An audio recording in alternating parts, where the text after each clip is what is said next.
This presentation is about the deviant known as James Robertson. The definition of deviance in sociology is violation of social rules and conventions. James Robertson, there's a nice little video about that, but we're not going to play that this time. The basic rundown of this dude. After his 17th birthday, he attempted to rob a small business and tried fighting and fleeing from enforcements, leading to his first arrest. His prison sentence was continuously being lengthened due to bad behavior within the prison. He dealt with bad treatment from authorities, and he kind of gave up all hope after that and just said, I'm gonna go kill somebody. And he wanted to get on death row because he didn't want to live no more. And then he murdered his cellmate by strangling him with a sock.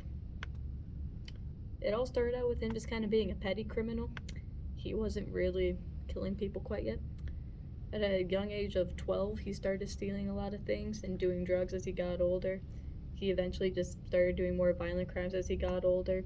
And once he entered the prison system, it just kind of got all worse from there.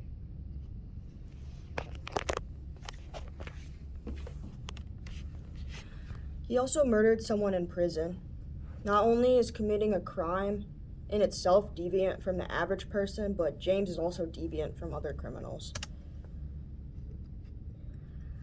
He killed his own cellmate, who was a child molester, and he strangled him with a sock. He wanted to kill a child molester because he figured they were like the worst people in prison.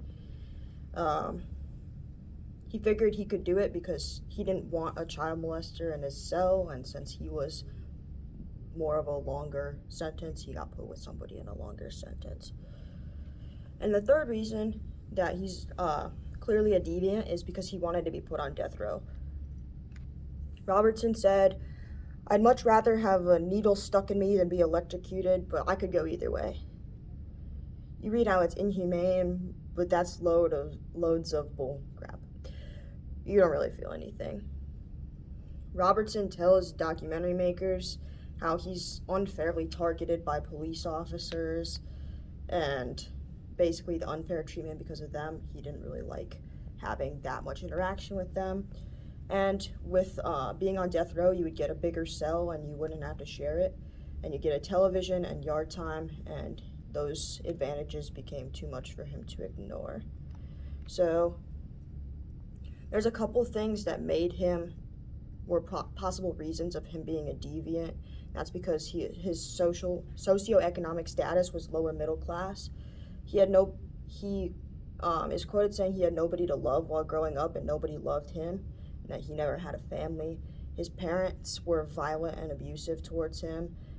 They abused alcohol, and they were divorced and remarried and did that several times.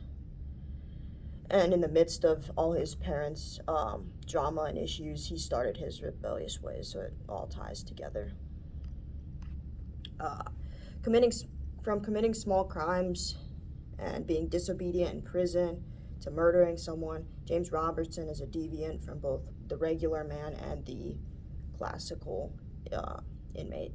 His life circumstances and trauma growing up help shed light on why he behaves the way that he does. But he has many risk factors, and in the end, not only became someone who is deviant to society, but dangerous to society.